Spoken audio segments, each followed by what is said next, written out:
I will give you my mic. Anytime.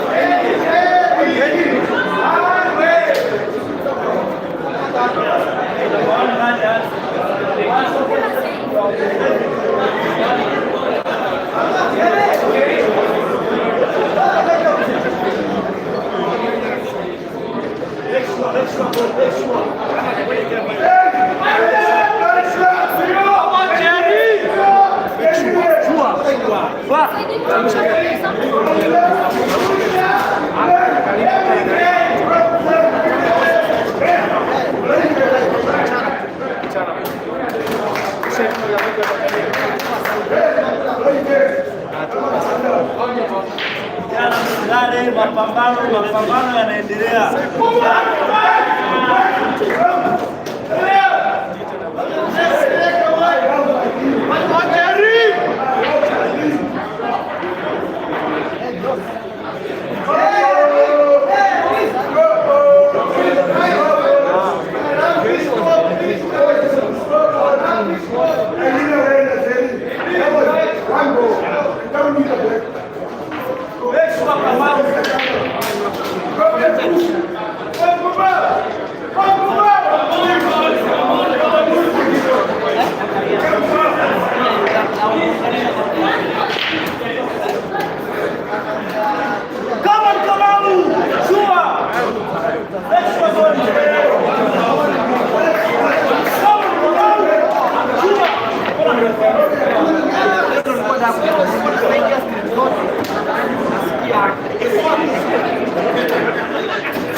I was putting yourself for something.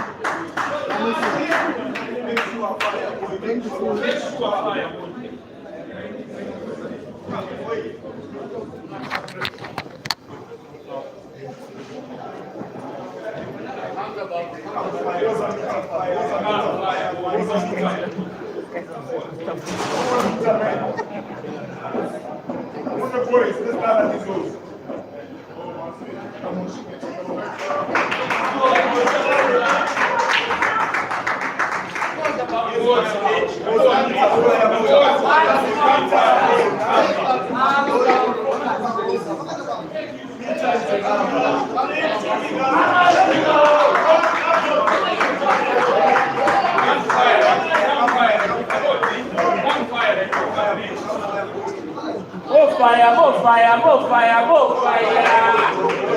Come fire, boy.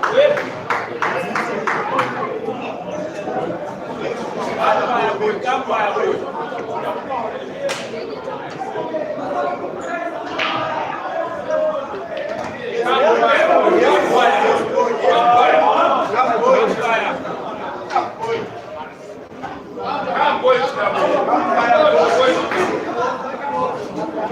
Why you guys need to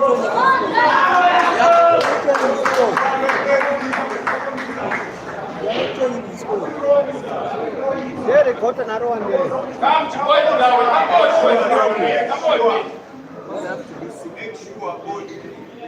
Come on. Come on, fire. Come fire.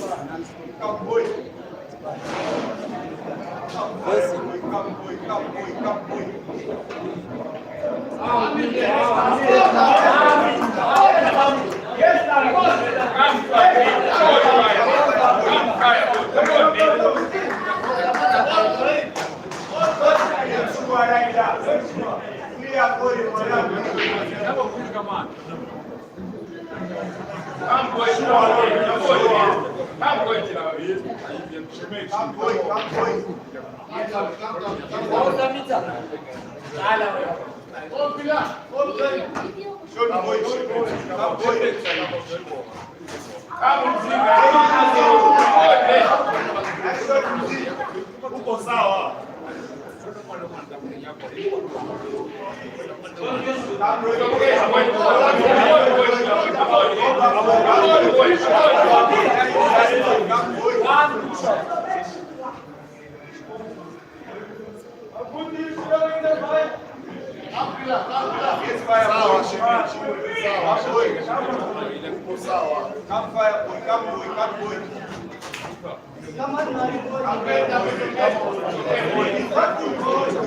on, Taufik. Come on, Mari.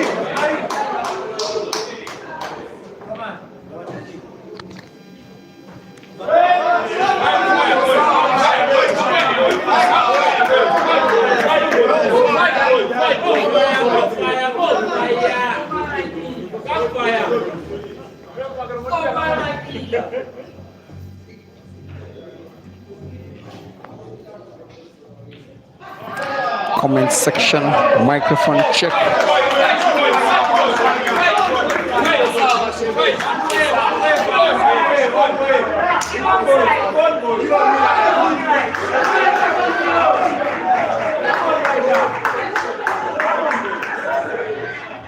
Mari.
A very good evening to you, dear viewers, and welcome for 1 second last more time for the day that is today, a chilly Friday evening, the 17th of October 2025, here at Ebunda Lodge, Mbombela district in the Mpumalanga province of South Africa.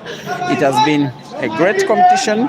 It is starting to reach the start of its end. This is the semi-finals of the men's team event in the African Ultimate Pool Championships 2025. On show is the Tanzanian team donning black, all black, like the New Zealand national team.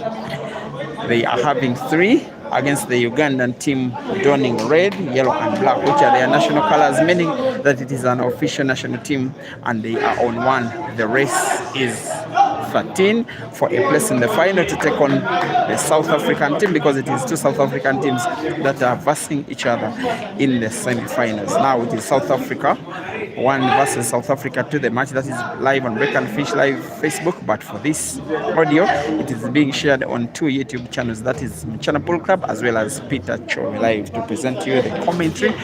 My name is Simon Peter Chove, all the way from Uganda. 3-1 Q Masters lead against Uganda.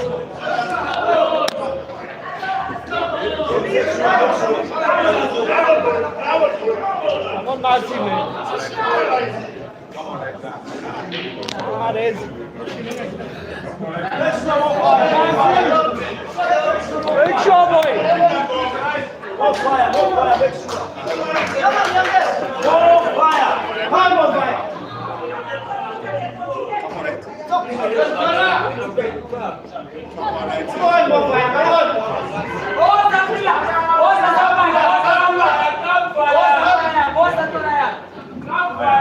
Wakitoka na sisi tutasonga mbele.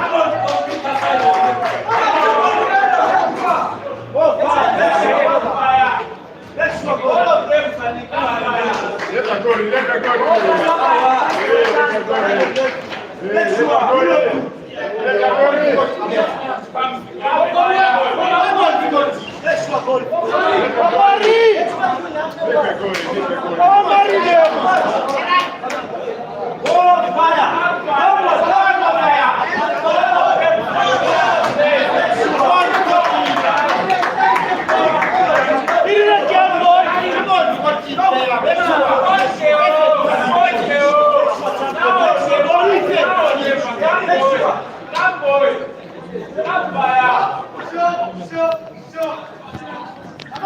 Now for the start, ladies and gentlemen, these are the respective team lineups. The team from Dar es Salaam in Tanzania is a hybrid of players from Tanzania and Zambia, as well as Malawi. They are lining up: Kelvin Mkandu, Zambian; Moses Mofia, Zambian; Omari Keda, Tanzanian; Saif Hamad, Tanzanian; Sanford Given Ginte, Malawian; as well as Royd Kabwe, Zambian, members of their respective national teams.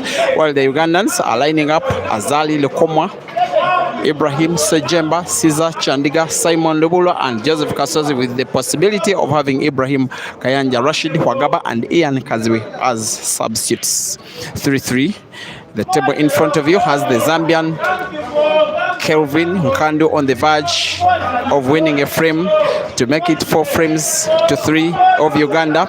Second table that you are watching in the background does have Sanford Given Ginte playing against Azali, as Kelvin wins and celebrates big.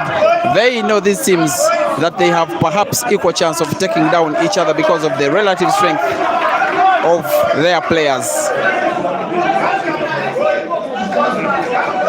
Background, Ginte trying to do what Kelvin has just done, and every sign that he potentially will. He's playing against Joseph Kasozi. There is another frame that is starting between Ibrahim Sejemba, Ugandan, taking on Saif Hamad, Tanzanian. It's now 5-3 because 2 frames have been won in quick succession by the Zambian stroke Malawian stroke Tanzanians, and yet they seem to be on the verge of winning yet another, as Stanford Given Ginte is on the verge of potting black, perhaps stable in the background, to this corner pocket at the top left for him to take for his team a 6-3 lead. That is it. Black is in and white is safe. Key Masters 6 and the Cranes of Uganda 3.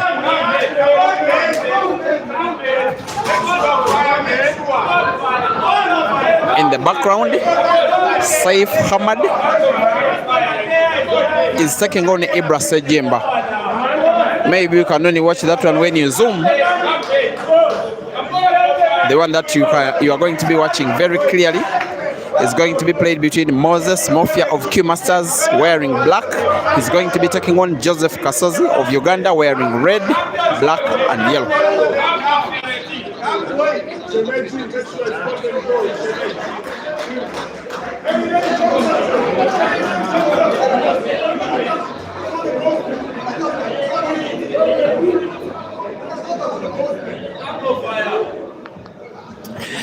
And in the middle table, because we are using 3 of them, it is Uganda's Caesar Chandiga, just about to break frame number 10 against Q Masters Kelvin Fikoti. Special dedication of this match to chairman, we just call him chairman, the director of Mchana Pub and Grill in Nairobi, and thank you for the special support you are giving to the sport and its sportsmen.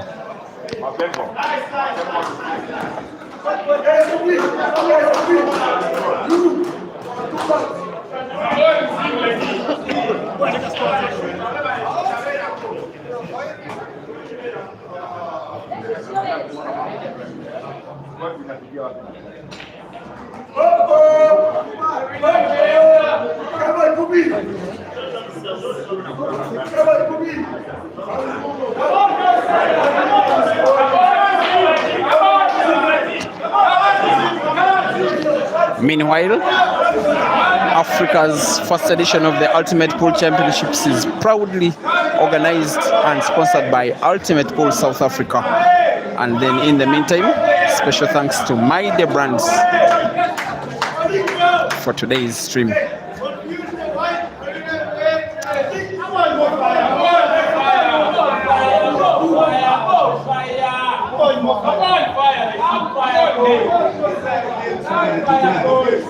Someone is asking in the comment section why is Caesar not involved. He is involved, and you're probably watching him. There is no better way to get an answer than that, as Moses Mofia is playing yellows against Joseph Kasozi. In the background, it is Caesar Chandiga playing yellows as well against Kelvin Fikoti. Perhaps majority of the players involved in this game, in this match, are perhaps, yes, some of the very best that not just their countries has to offer, but you would fancy that all of them are among at least 30, maybe 40 of the very best on the entire African continent, perhaps top 50.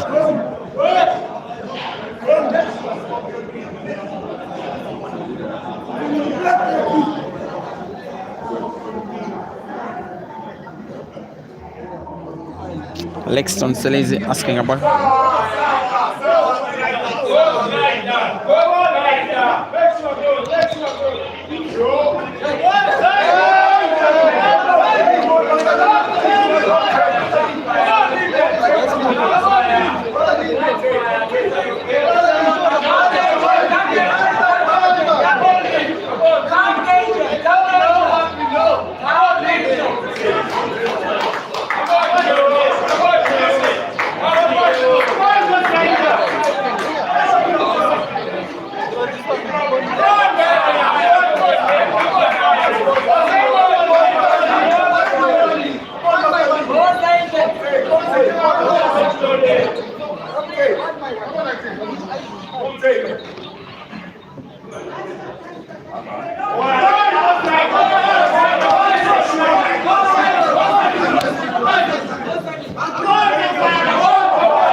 the frames on all three tables are continuing to be very hard fought. Extreme background, Saif Hamad taking on Ibrahim Sajemba, middle. Kelvin Fikoti taking on Caesar Chandiga, front. Moses Mofia taking on Joseph Kasozi.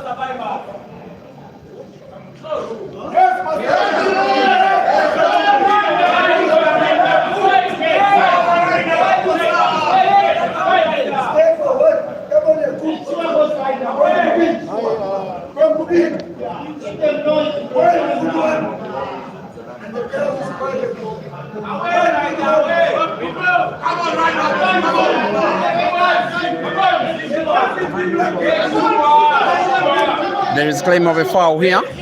With the permission of the umpire, we may have to have some video review.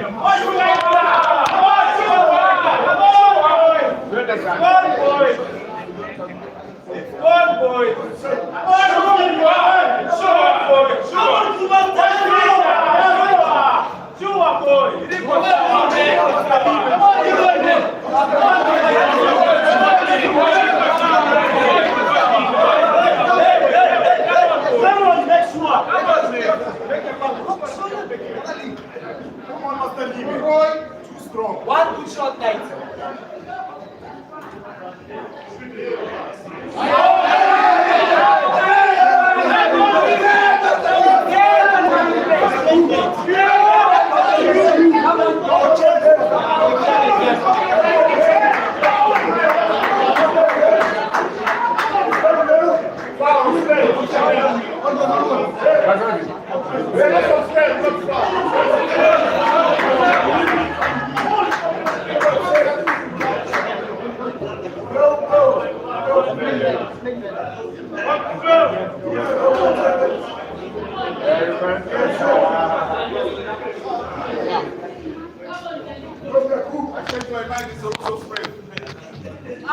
After video review, there has been agreement between Joseph Kasozi and Mofia that there has been a foul, with Joseph Kasozi playing yellow first, and agreement that it is loss of turn and cue ball in hand for Moses Mofia. Still 6-3, the Q Masters are leading.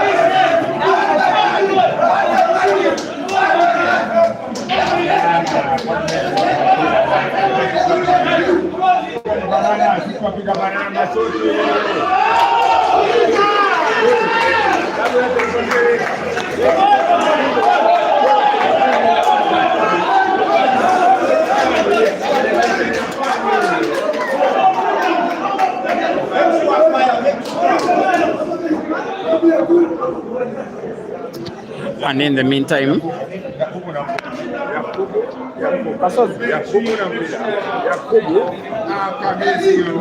Ugandans have pulled one back as Caesar has defeated Kelvin in the middle table.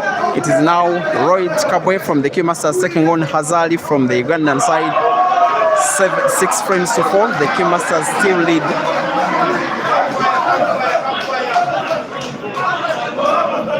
Meanwhile, it is now 7 frames to 4 after Saif Hamad has defeated Ibrahim Sejemba, meaning the Tanzanians now need to win what?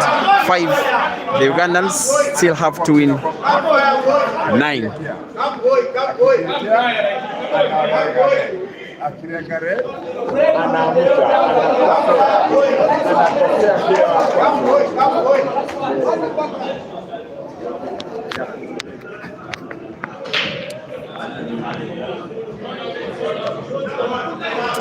It is quite some history between Joseph Kasozi and Moses Mofia, because yes, Moses Mofia was in Uganda early this year for about 4 to 5 months.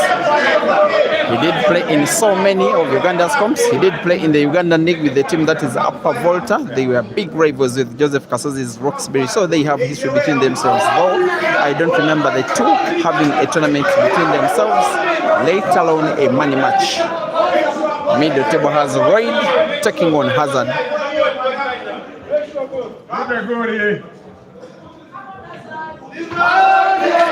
While Saif in the background is taking on Simon.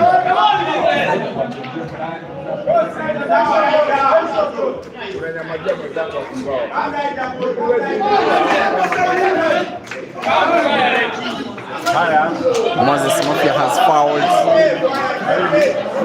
front table, with Joseph Kasozi having cue ball in hand. Middle table does have Hazard seemingly continuing in attacking play.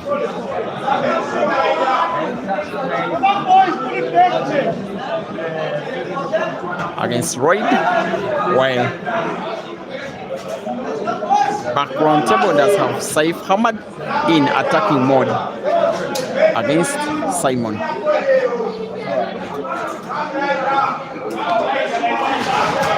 If you're just joining the stream, the Q Masters from Tanzania in the teams semi-finals lead against the Cranes of Uganda by 7 frames to 4.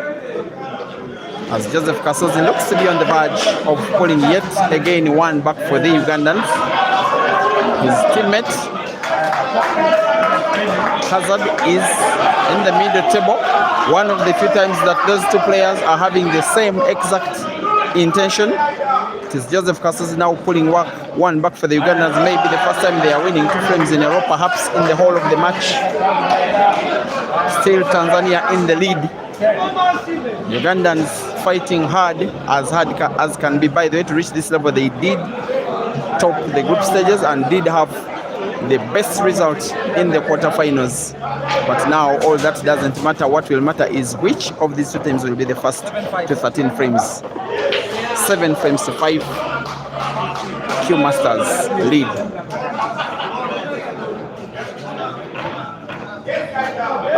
At the top, there is a seeming likelihood that Saif Hamad could win a frame against the bowler Simon. Saif of the Q Masters, Simon, Ugandan. Hazard trying to command his opponent in the middle table to get out of his front as he aims for the second last of his 2 raids. While now the front table does have Ibrahim Sejemba just about to start the frame between himself and Stanford Griven Ginter, representing Malawi and Tanzania and Q Masters.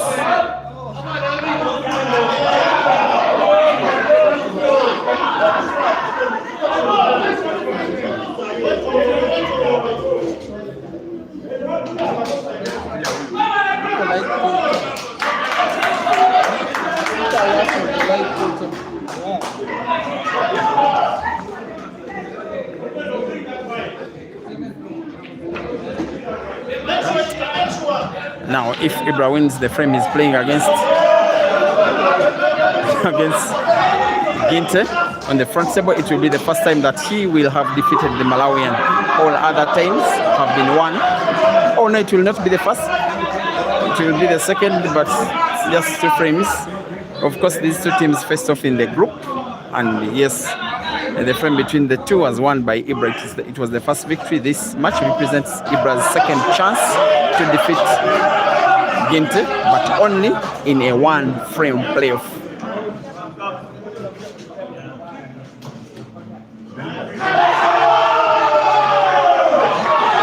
The table at the top does have the Ugandan fans seemingly happy about one of their own, Simon, who is on the verge of winning the frame that he's having against Saif, while Hazard has already won the frame. If Simon wins the frame at the top, it will be the Ugandans having equal scores against the Zambians, Tanzanians, Malawian, equal for the very first time in the match.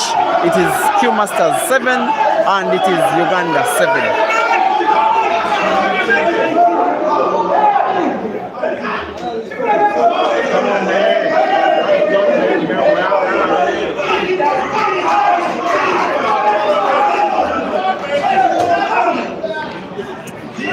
Quite funny. Ibra not having his jersey ready for play. He's wearing the jersey of his leader, Donald, who is tournament secretary of the Polar Session of Uganda. 7-7, it has now gotten too close, too unpredictable, and too tight. I don't know why some of the fans are deciding that they don't want us to have the view of the top table anymore. The tournament organizers will chase them away and will let the players have enough space as they play. The fans are led by the Ugandan player stroke fan. She's called Julie, and I've called her out as Ibra is on the verge of quoting black, one of Uganda's very best, if not the very best, in terms of playing team pool. He was the top scorer of the Ugandan Pool League and the league's most valuable player. He's thereby inspiring the team as much as he inspired the club, Roxbury. He now gets Uganda into the league for the very first time in the match. It is Uganda now 8 and the Q Masters 7 with about 11 frames to play.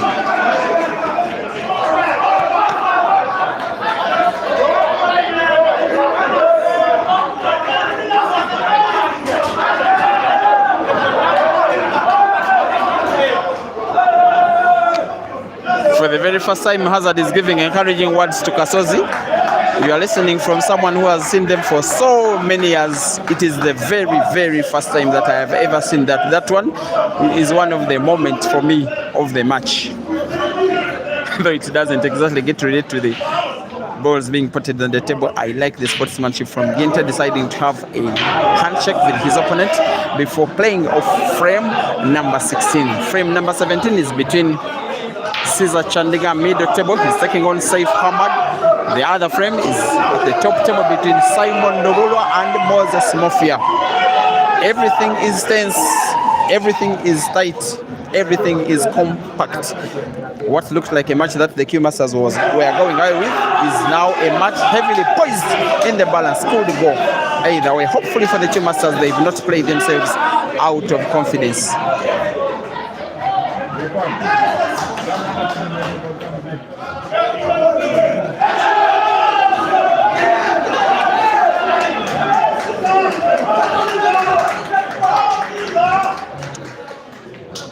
In this team event,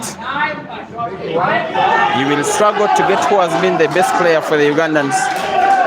The entire team have been playing relatively very, very well. The middle table has arguably the guy they know as their very best player. It is not even arguable, on the verge of winning a frame, which will gain for his country a 2-frame cushion for the very first time in the match.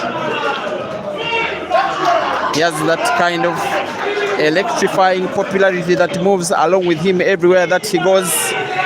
The fans make his frames look a little bit special, and he's asking them for a little bit more noise, and he's putting a little bit one more black as the Ugandans now lead by 9 frames to 7.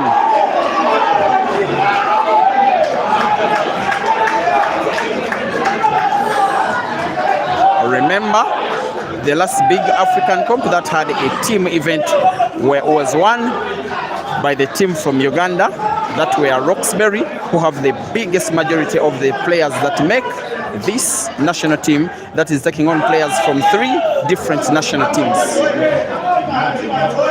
Joseph Kasozi has missed.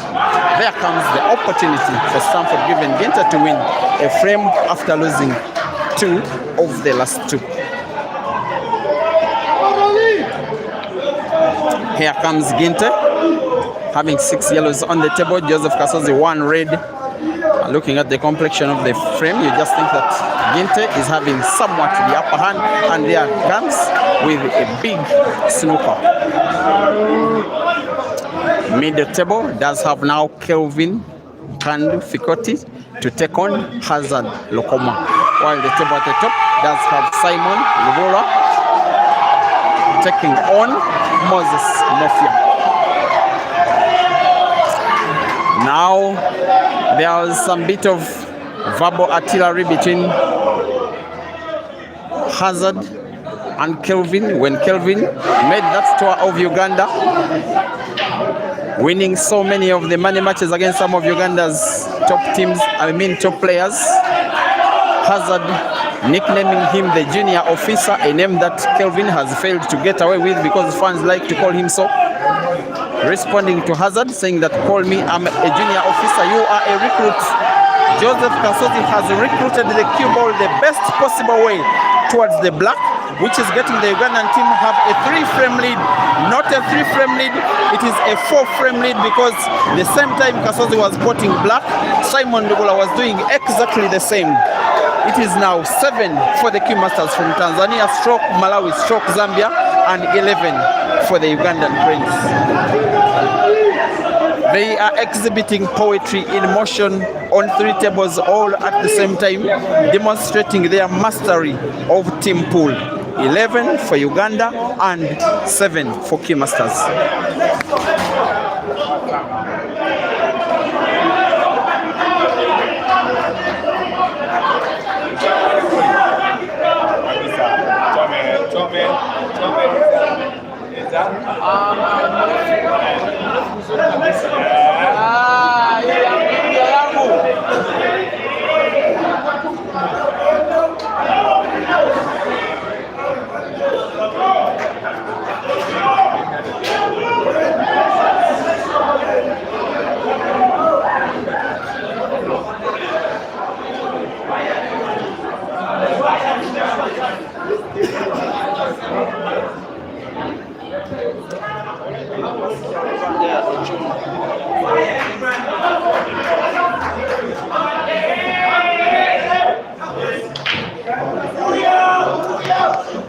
There we go with 3 other frames all at the same time. Dear viewers, the Tanzanians can no longer afford to blink anymore. The Ugandans may already be thinking of who they will be facing in the final, unless the Tanzanians restrict them to winning only 1 frame, perhaps out of the last 7 or so, because if the Ugandans win 2, they will be home and dry. They will be in the final.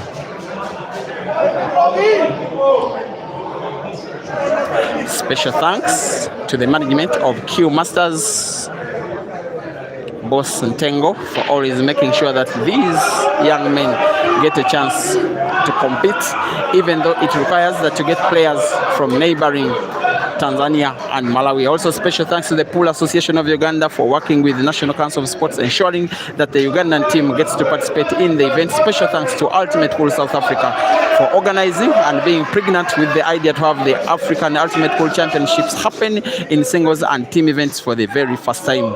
The Zambian team is on the verge of pulling one back because perhaps Zambia 1 Kelvin wins against Hazard Lokoma. 8 Zambia, 11 Uganda. Raid will want to do exactly what Kelvin did as he attempts to defeat Ibra Sejemba for the second time this year. Remember the semi-finals of the Q Masters International Carnival, the match that ended in a deciding frame with time running out in a race to 9, and yet it ended 8 frames to 7, time elapsing at 7-all. Raid winning the 8th frame and winning the match. Kasozi is trying to right the wrongs that were inflicted on the Ugandans by the Zambians, as he's on the verge, perhaps, and I'm saying perhaps, of winning the frame that is on the table atop of the screen. For once, I am seeing Kasozi play trying to win with Hazard kneeling down in prayer. Again, the very first time that I am seeing that. Uganda's #1 ranked player by the police station of Uganda, the sharpshooter, is aiming for the black and puts it. Uganda 12 and Q Masters are still stuck on 8. They are now having the task, the Q Masters, of winning the rest of the frames as their only opportunity to win the match.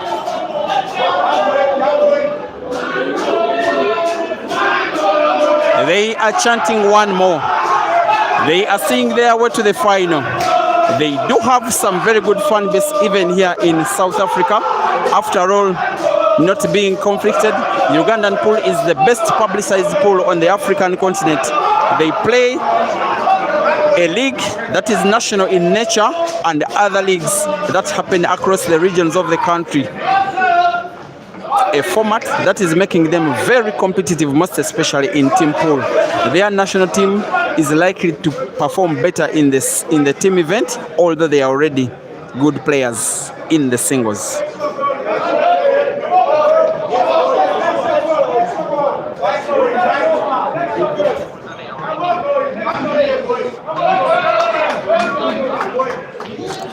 Once again, big thanks to My Day Brands for coming in to sponsor the stream of this action. You'll be seeing a lot of advertisement for My Day Brands based in Cape Town, South Africa. Their partnership with pool, their love for pool, their association with some of the best of South African pool players, and their association with the ultimate pool. In the middle table, Kelvin, perhaps Ginte, has won another frame for the Malawians against the Ugandan. That was Simon. The Zambians, stroke Malawian, stroke Tanzanians cannot blink anymore. They have to win all of the remaining frames to win the match, or else succumb to playing a third place match against one of the South African teams. Now, what can Reid do? He's had his mind made up on trying to put perhaps black to the corner pocket. It is a miss.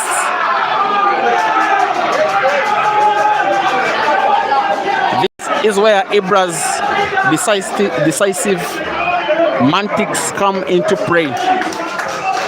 And I'm talking about him with his brilliant record playing team pool. He has won the Ugandan Pool League 4 times out of the last 4 that it has been organized, and with 4 different clubs, and with all those clubs playing the decisive frame. There is a reason as to why he's placed or positioned to playing the very last frame of the match. He will have this frame to think of as a decider. After all, should he win it, it will be the very last of the match. Moses Mofia is being lined up the top table. Kelvin Kandu is being lined up on the middle table.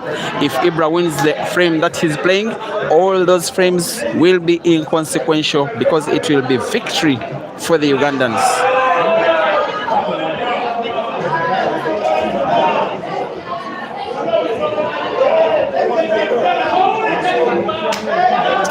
How about this for African pool being played plus? Ugandan, Tanzanian, Zambian, and Malawian style. It's 1 nation against 3. There is a seeming disagreement between Hazard and Moses Mofia on the top table for whatever reason.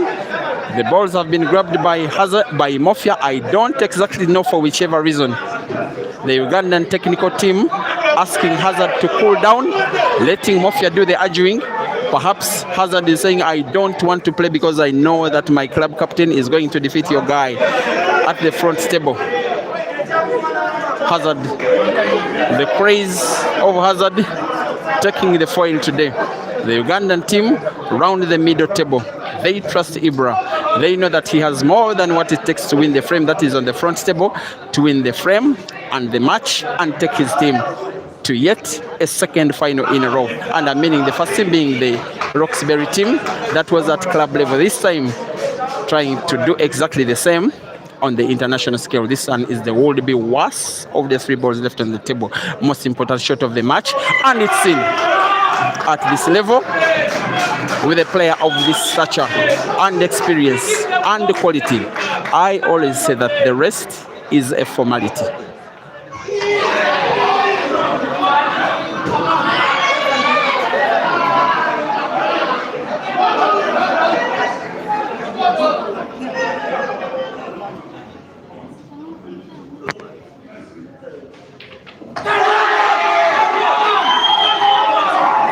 As Dar es Salaam mourns, Kampala celebrates.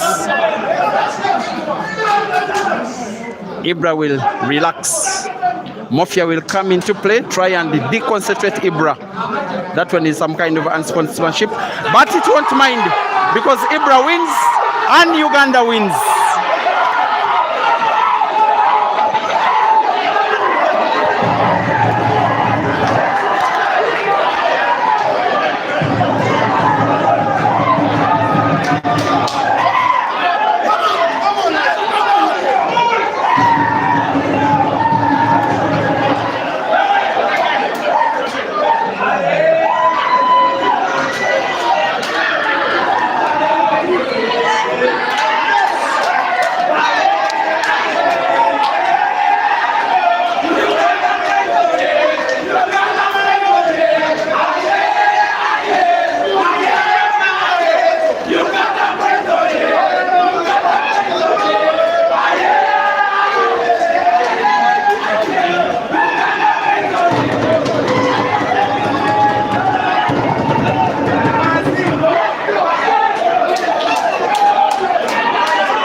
Kocha.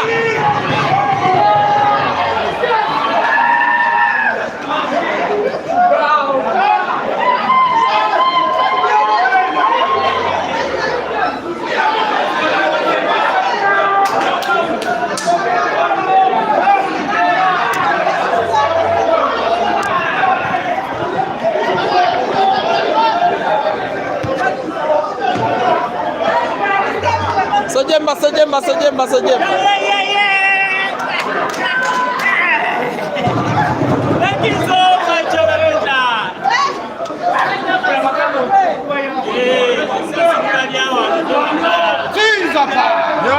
Ugandan. Uganda!